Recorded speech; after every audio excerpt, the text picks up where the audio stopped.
Okay, you've all seen it, right? Maslow's pyramid of needs. It's got to be one of the most famous images in all of psychology. It's in textbooks, it's on office posters, it is literally everywhere. But let me tell you, the real story behind this nice, neat little pyramid, it is way more interesting and a lot messier than you probably think. I mean, the basic idea makes perfect sense. It's super intuitive. You're not going to be worried about your life's grand purpose if you haven't eaten all day, right? It just feels true. But what happens when we stop just going with our gut and actually ask, what does the science have to say about this famous pyramid? All right, so first, let's do a super quick refresh on the classic theory. Abraham Maslow came up with this idea that all of our motivations are built on a hierarchy of needs. The best way to think about it is like a video game. You have to clear one level before you can move on to the next. So, at the very bottom, level 1, you've got your basic physiological needs. We're talking food, water, sleep, the essentials. Once you've got those covered, you level up to safety. Then comes level 3, love and belongingness. You know, friends, relationships. After that, esteem, feeling good about yourself, getting some respect. And only once all of that is taken care of can you finally reach the final boss, self-actualization. This is about achieving your absolute full potential. Now, here's the key rule. You have to satisfy the lower needs before the higher ones can really become your focus. Okay, so here's where the story takes its first big turn. Maslow was a brilliant thinker, no doubt. But, and this is a big but, he never actually tested his theory. Not scientifically. It was an idea, a really powerful one, but for decades, that's all it was, just a theory. So, you can imagine what happened next. Eventually, modern researchers came along and decided, hey, let's actually run the numbers on this thing. Let's see if this beautiful, elegant pyramid holds up when you look at the data from real people's lives.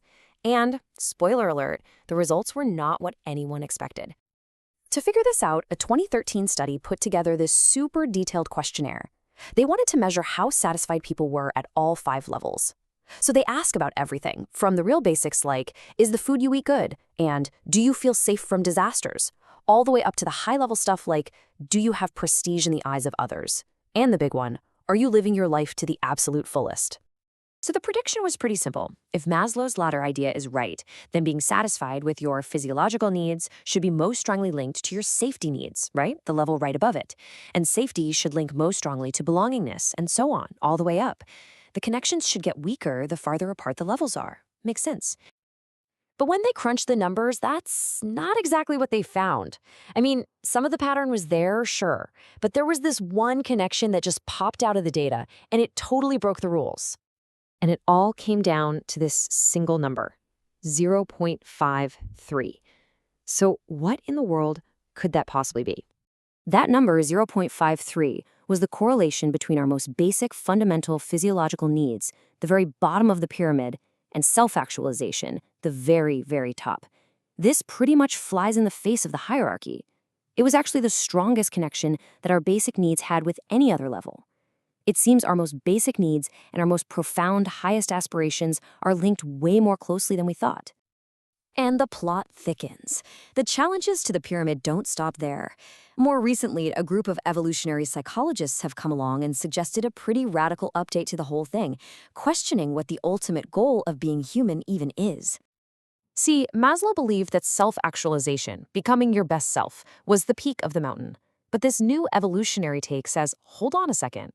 They argue that the real top of the pyramid is all about reproduction. Things like finding a partner, keeping that partner, and then raising kids. From this point of view, self-actualization isn't the final goal. It's just a way to help you achieve those more fundamental biological goals. Okay, so if the scientific evidence for the step-by-step structure is kind of shaky, and there are these major new challenges to the whole idea, why is this pyramid still absolutely everywhere? Well, the answer is just its simple, elegant beauty, the pyramid shape. And get this, Maslow himself never even drew it as a pyramid.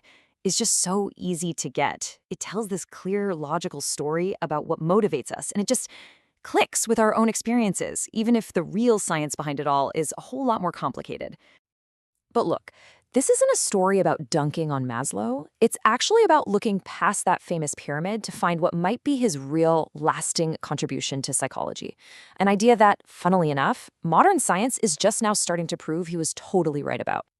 Maslow was absolutely fascinated by something he called peak experiences. You know what I'm talking about.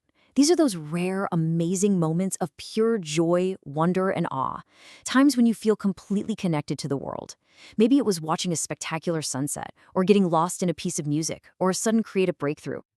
And these aren't just fuzzy feelings. They have real power. Check this out. A 2004 study had people just write about their happiest, most amazing moments. That's it. The result? Compared to another group, they made fewer trips to the doctor for being sick over the next 3 months. Just remembering these peak moments had a real measurable effect on their physical health. How cool is that? A huge ingredient in these peak experiences is the emotion of awe. Today, researchers define awe as that feeling you get when you come across something so vast, so overwhelming, that it just forces you to update your whole understanding of the world.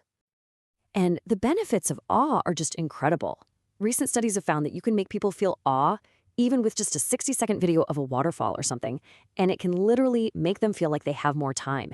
It makes them more willing to volunteer and help others, and it gives them a measurable boost in life satisfaction. So yeah, the pyramid might be more of a useful guide than a strict scientific law, but Maslow was so far ahead of his time on this stuff. He predicted that these powerful moments have a real, lasting impact on us. And now, decades later, science is finally catching up and proving him right. So maybe the most important lesson from Maslow isn't about climbing a ladder. Maybe it's about how we can find more of these peak moments in our own lives. Which kind of leaves us with one final thought to chew on. When was the last time that you truly, deeply felt awe?